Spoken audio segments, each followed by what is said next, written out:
Bom dia, pessoal, tudo bem com vocês?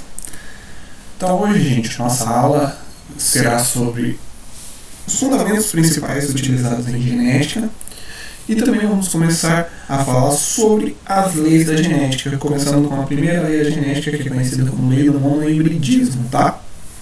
Então vamos lá. Primeiro de tudo, vamos falar sobre alguns conceitos importantes que a gente vai utilizar durante as nossas aulas e que são bem importantes para a gente reconhecer os seus significados, tá? Primeira coisa, o que é a genética, né, gente? Genética é a área da biologia responsável por estudar a transmissão das características hereditárias, ou seja, aquelas características que podem ser passadas dos pais para os filhos, tá?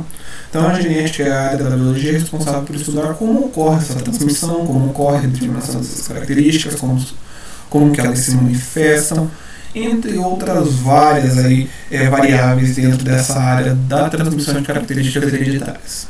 Beleza?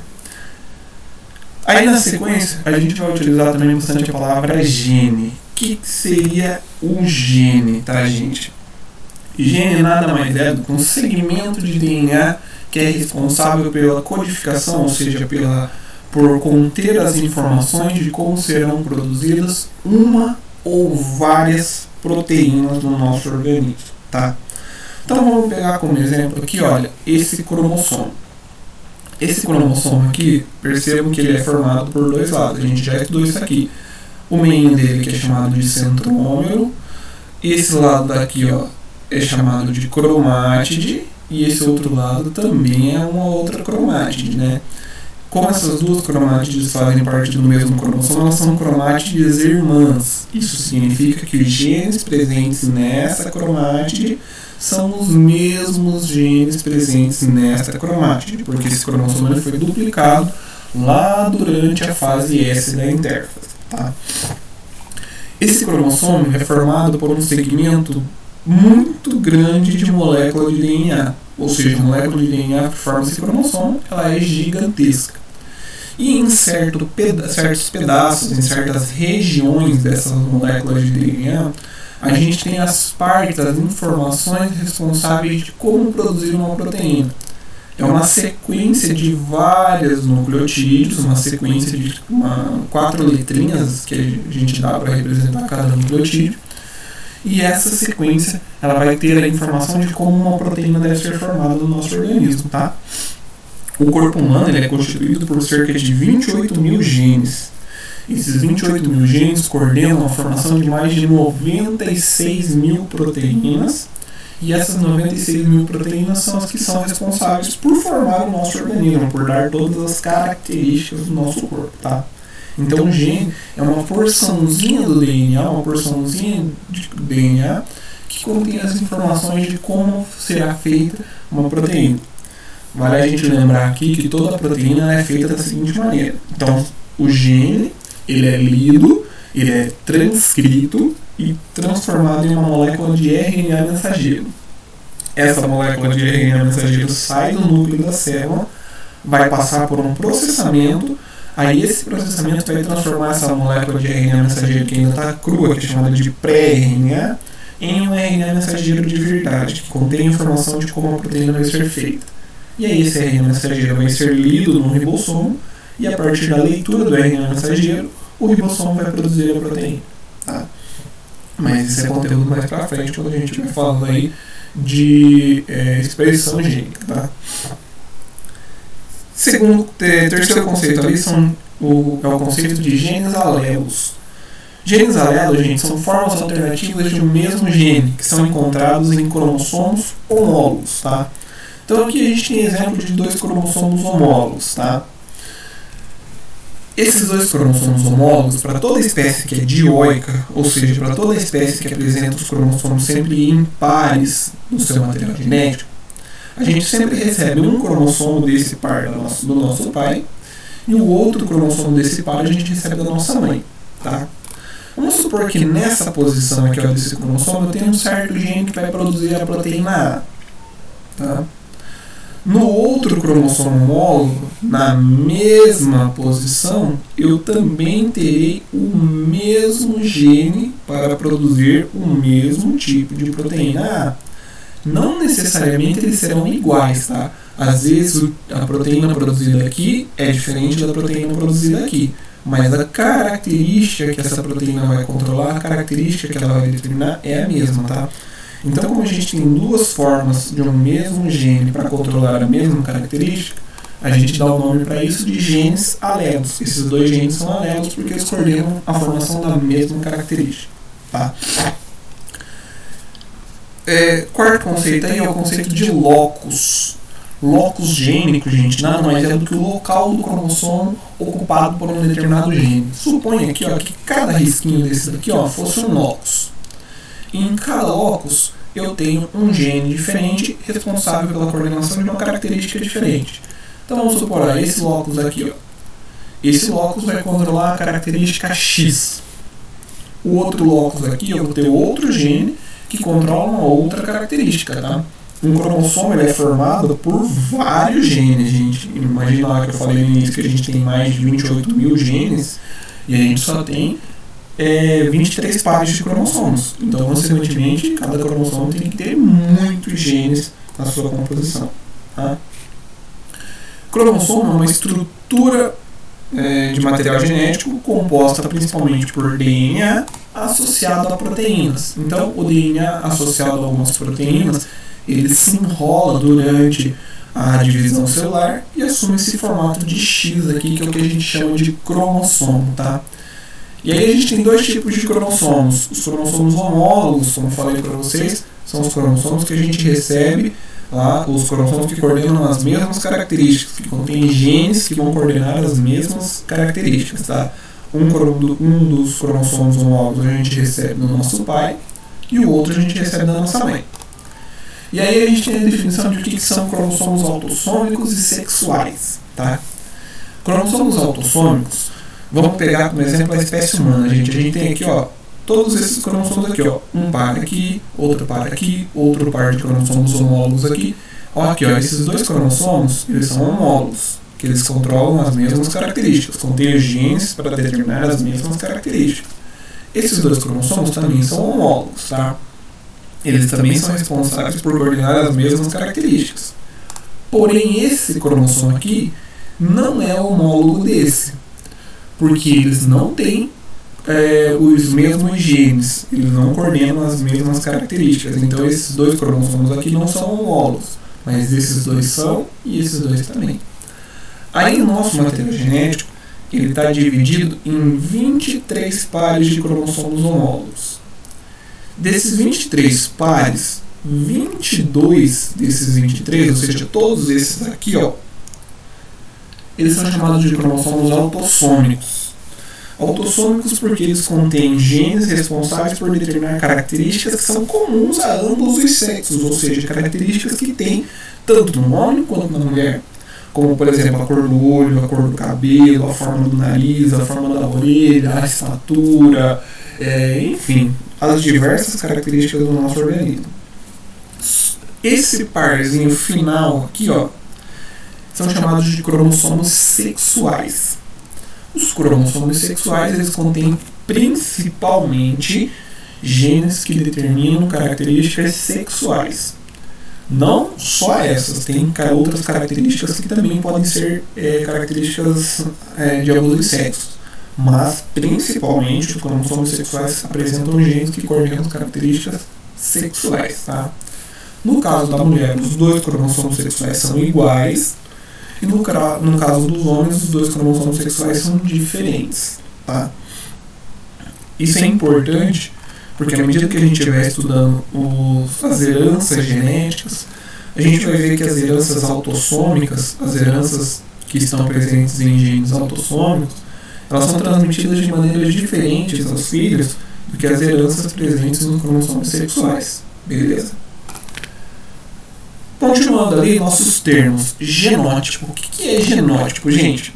Genótipo nada mais é do que toda a constituição gênica de um indivíduo, ou seja, todos os genes que ele apresenta. Se a gente estiver falando de uma única característica, o genótipo é o gene responsável por determinar aquela característica. Se a gente está falando de várias características em conjunto, os genótipos são todos os genes que coordenam cada uma daquelas características que a gente está falando. Beleza? Fenótipo. Fenótipo nada mais é do que a característica manifestada por um gene, ou seja, é a expressão de um gene que gera uma característica visível, ou não, nem sempre visível, né, mas uma característica em si, e essa característica é o que a gente vai determinar, chamar ela de fenótipo. Imagina, por exemplo, aqui ó, o bichinho. O bichinho, a forma dele aqui, ó, o jeito dele, é o que a gente chama de fenótipo. É a característica dele sendo expressa. Só que para que ele possa ser dessa forma, ele depende do genótipo dele, ou seja, dos genes presentes nos seus cromossomos, mais a interação com o meio ambiente, porque o meio ambiente ele influencia na determinação do fenótipo. Ah, como assim meio ambiente, tal. Vamos imaginar lá que você tem dentro do seu material genético genes que determinam que você tem que ter um biotipo magro, um biotipo mais magro. Só que você leva uma vida de comer só fast food, só comida pronta, comida industrializada e etc. Que é a influência do ambiente aqui nesse caso. Por mais que seu genótipo diga que você tem que ser uma pessoa magra, devido à interação com o meio ambiente, você vai ter um biotipo um pouco mais gordo, por causa da interação com o meio ambiente. Não basta apenas o genótipo, o meio ambiente também influencia na determinação da característica final. Beleza? Aí vamos lá. Para a gente finalizar, a gente vai falar sobre 4 conceitos aqui agora, que a gente vai se referir especificamente a um gene em questão. Tá? Toda vez que a gente for falar de um gene em questão que a gente estiver estudando, a gente vai usar alguns conceitos aí, que é o conceito de homozigoto e heterozigoto, e alelo dominante e alelo recessivo. A gente já falou que é um gene alelo, tá? Lá atrás. Ó, genes alelos são formas alternativas de um mesmo gene encontradas em cromossomos homólogos.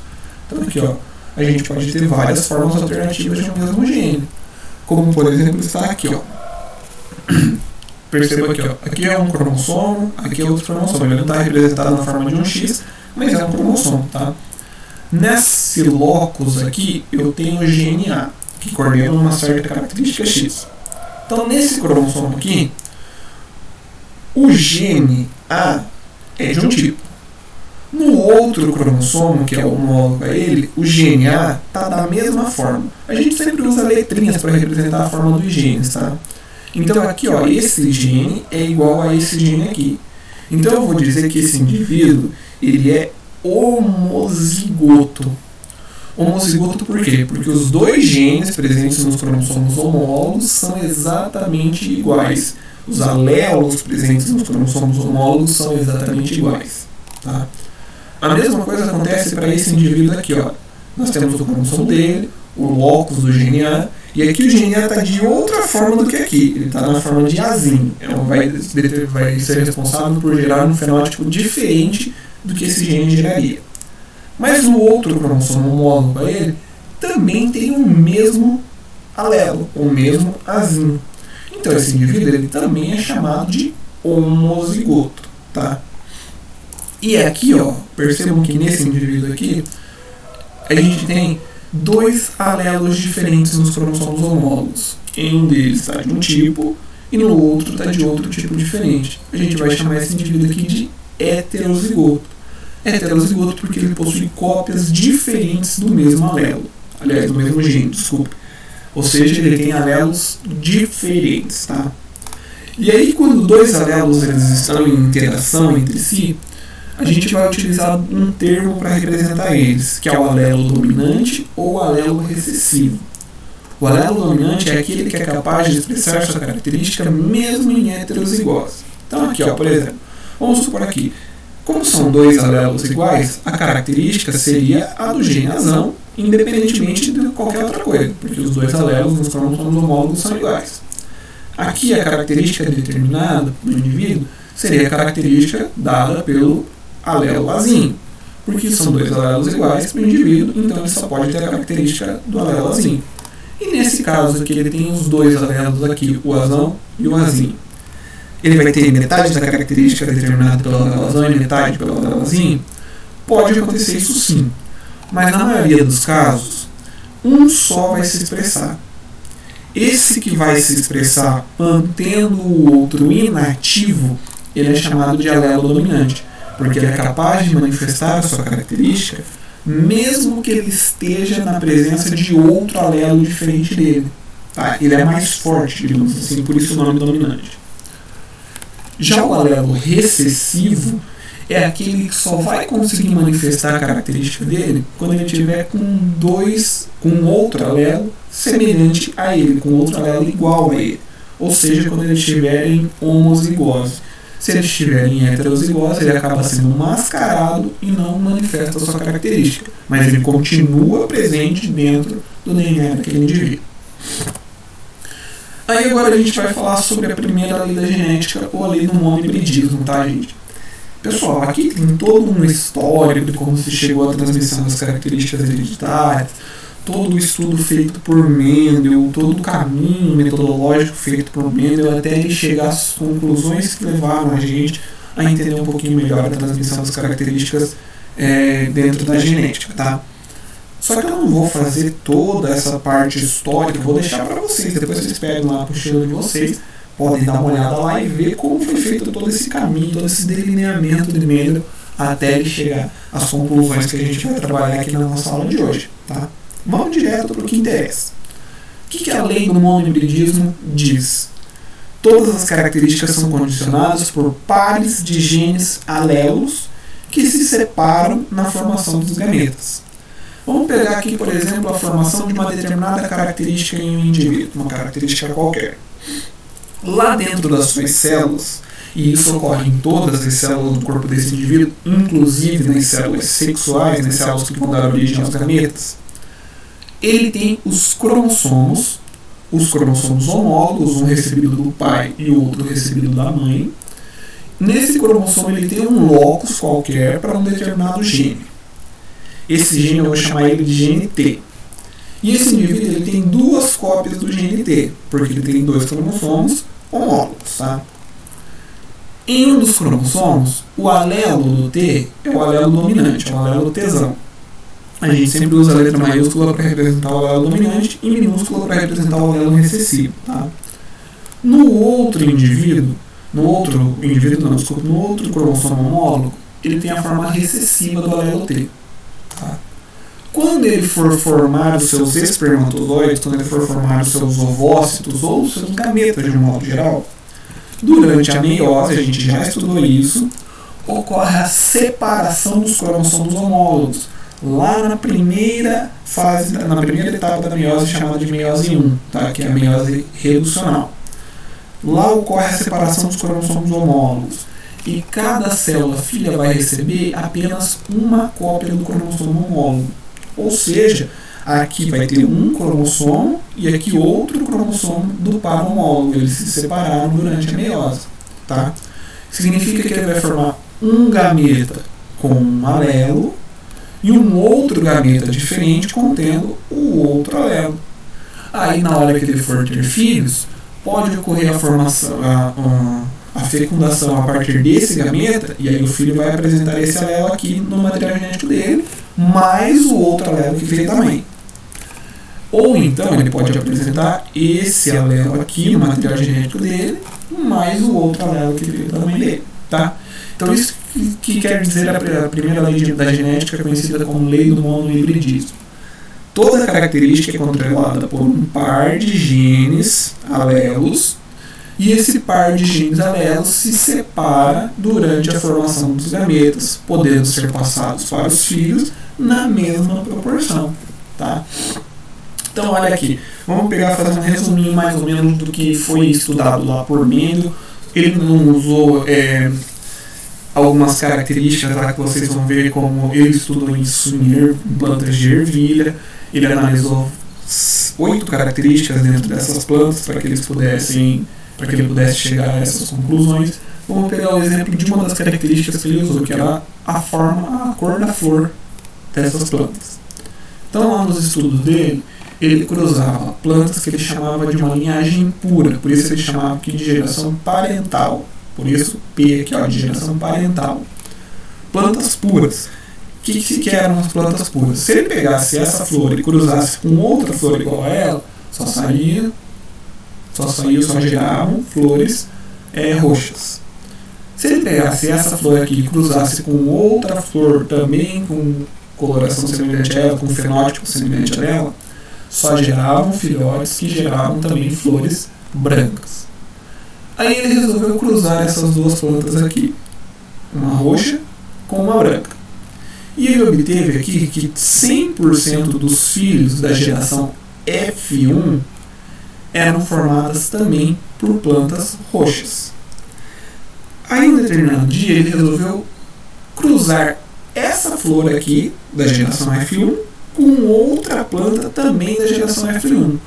Ou, no caso das plantas, é muito mais fácil fazer uma autopolinização, que ele pega o gameta, ou a parte masculina dessa flor e fecunda a parte feminina da própria flor. Ou seja, ele está misturando o genótipo, dois genótipos idênticos, né? Já que se trata do mesmo indivíduo aqui, a gente está falando de uma mesma flor. Tá?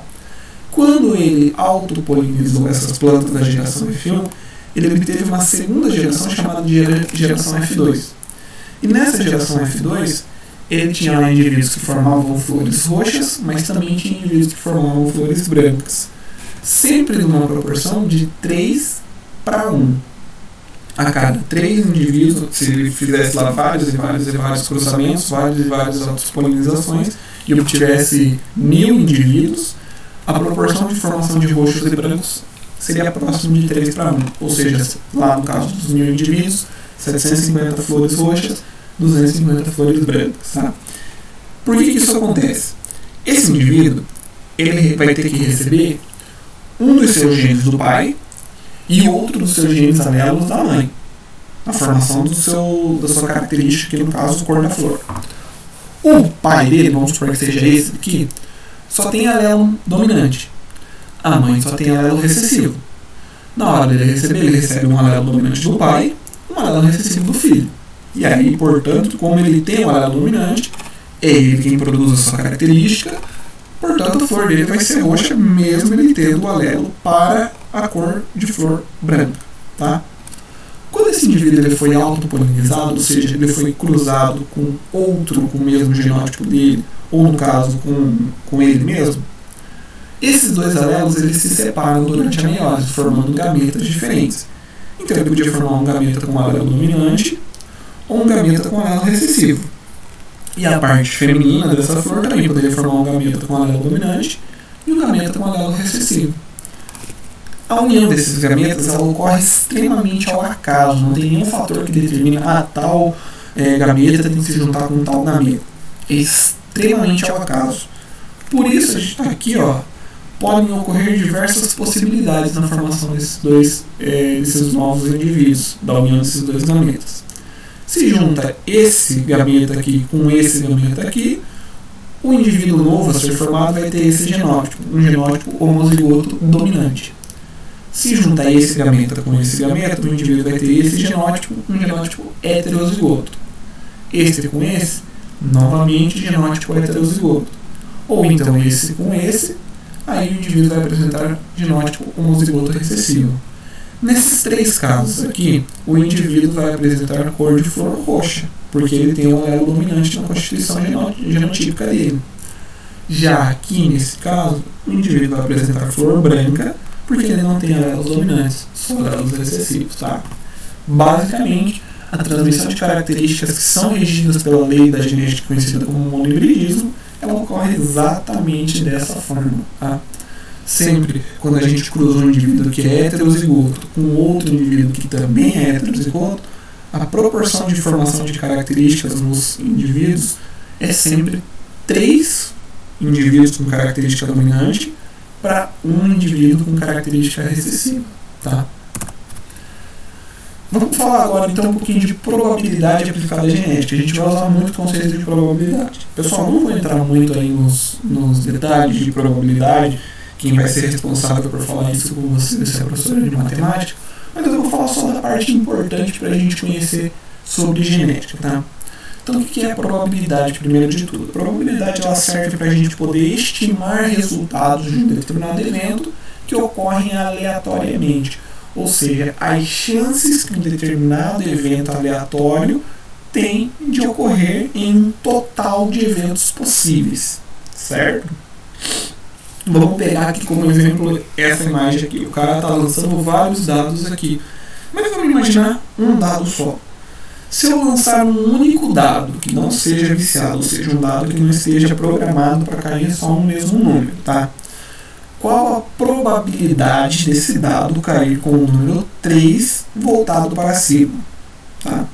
Vamos pensar aqui, se eu estou falando de probabilidade é para determinar as chances de um certo evento ocorrer dentro de um total de eventos possíveis.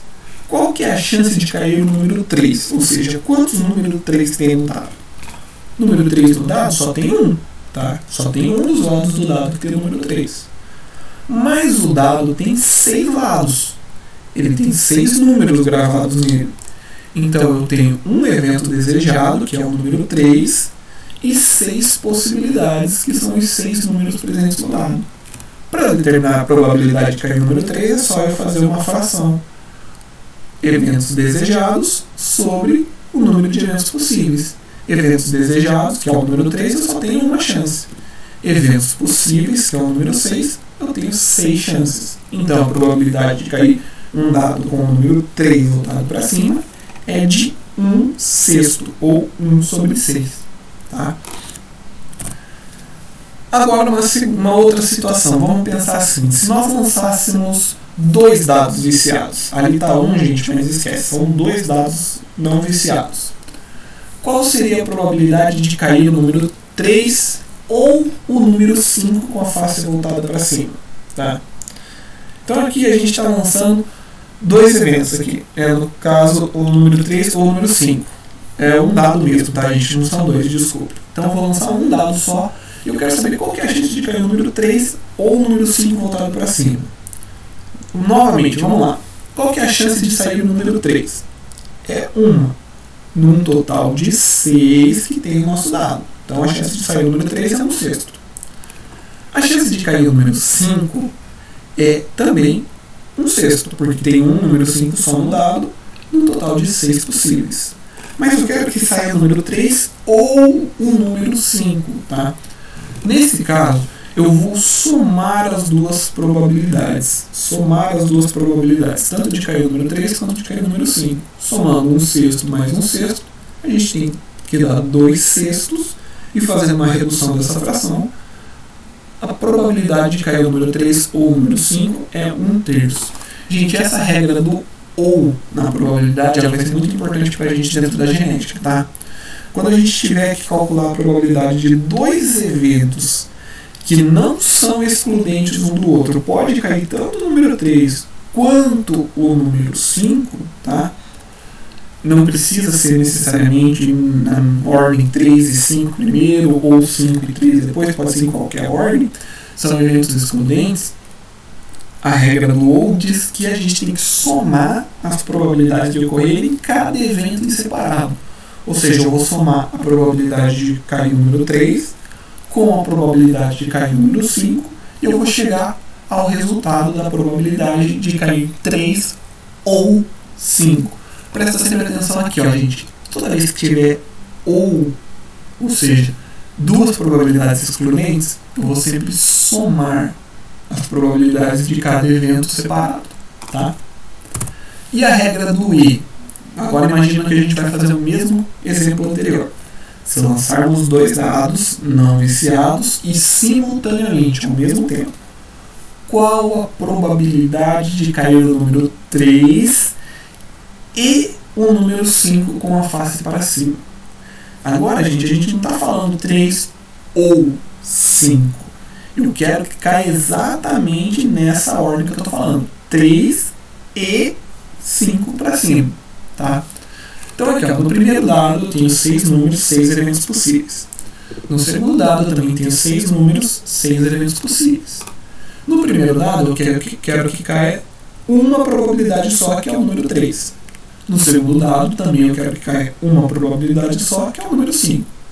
A chance de sair o número 3 eu sei que é 1/6. A chance de cair o número 5 eu sei que também é 1/6. Só que agora eu não vou somar as duas probabilidades. Como isso daqui é um evento que é obrigatório ocorrer tanto o número 3 quanto o número 5 em cada um dos dados, tá? A gente vai multiplicar as probabilidades. Aqui, ó, toda vez que a gente vê o E como palavra condicional da nossa probabilidade, a gente sempre vai multiplicar as chances de cada evento isolado ocorrer. Então a chance de cair o número 3 e o número 5 nesses dois dados é de 1 sobre 36, porque eu estou multiplicando as duas probabilidades aqui, certo? Para a gente finalizar, vamos colocar em prática essa ideia aqui. Ali diz assim, a polidactilia, que é a presença de mais de 5 artérios nas mãos ou nos pés. Olha a fotinha aqui, ó, dá uma radiografia de um indivíduo que é polidáctilo. Conta quantos dedinhos tem aqui, ó. 1, 2, 3, 4, 5, 6. Então isso é polidactilia, tá, gente? Quando uma pessoa tem mais de 5 dedos na mão ou no pé, tá? Geralmente é nos dois, geralmente é tanto na mão quanto no pé. Trata-se de uma patologia autossômica dominante. Olha, gente, toda vez que a gente vai fazer um exercício voltado para a genética, a gente saber interpretar a questão que a gente está lendo é de suma importância. Procure sempre por palavras-chave, gente. O que seria a palavra-chave aqui, ó? É uma patologia autossômica dominante. Significa que ela está em algum dos 22 pares de cromossomos autossômicos, ou seja, que são comuns a ambos os sexos, então a probabilidade não vai ser diferente em homens e mulheres. E ela é uma patologia dominante, significa que o gene que determina a polidactilia é um gene dominante, tá? Se ele fosse uma patologia autossômica recessiva, o gene que causaria a polidactilia seria um gene recessivo, tá? Ele fala aqui, ó, um indivíduo polidáctilo que tem mais de 5 dedos, filho de um pai normal, para essas características, com 5 dedos na mão, casa-se com uma mulher normal, tá? Qual a probabilidade desse casal possuir um filho polidáctilo, tá, gente? Então, olha aqui, pessoal, ele está falando que o cara, ele é normal, ele é polidáctilo, então ele tem o gene dominante, só que o pai dele é normal para essa característica. Gente, eu fiz errado aqui, ó, eu coloquei no caso a mãe com polidactilia e o pai com polidactilia e a mãe normal. Teria que ser o contrário, tá? Aqui, ó, o quadradinho vazado e a bolinha preenchida, tá? Fiz errado, mas não vai mudar muita coisa. Então aqui ele tem um gene dominante, que ele deve ter recebido da mãe dele, e um gene recessivo, que provavelmente veio do pai, já que o pai é o indivíduo normal. Provavelmente não, com certeza veio do pai, já que o dominante tem que vir da mãe, porque o pai não tem gene dominante. Esquece essa desenho que está aqui em cima, tá, gente? Porque eu fiz errado aqui no meu slide. Ele é casado com uma mulher normal para essa característica. Se a mulher ela é normal, significa que ela tem os dois alelos recessivos. Se ela tivesse um dominante ou dois dominantes, ela teria polidactilia. Pergunta-se, qual a probabilidade, ou seja, qual a chance desse evento aqui ocorrer em todos os eventos possíveis, tá? Então, qual a probabilidade desse casal possuir um filho polidáctilo? Esse é o meu evento-chave. Eu quero saber qual a chance de nascer um filho com polidactilia no total de eventos que pode ocorrer, de filhos com ou filhos sem polidactilia, tá? Vamos fazer aqui, como que eu vou fazer para eu determinar essa probabilidade? Então eu vou pegar aqui, ó, o pai. O pai, ele tem 2 genes alelos, porque ele é um indivíduo diploide, ele recebe um gene da mãe e um gene do pai, tá? Ele tem 2 genes alelos diferentes que vão se separar durante a formação dos gametas na meiose. Então o pai vai formar um gameta com um alelo dominante e um gameta com um alelo recessivo. Ou seja, um gameta com um alelo para determinar a polidactilia e um gameta para não polidactilia, para não ter a polidactilia, tá? A mãe também tem 2 alelos.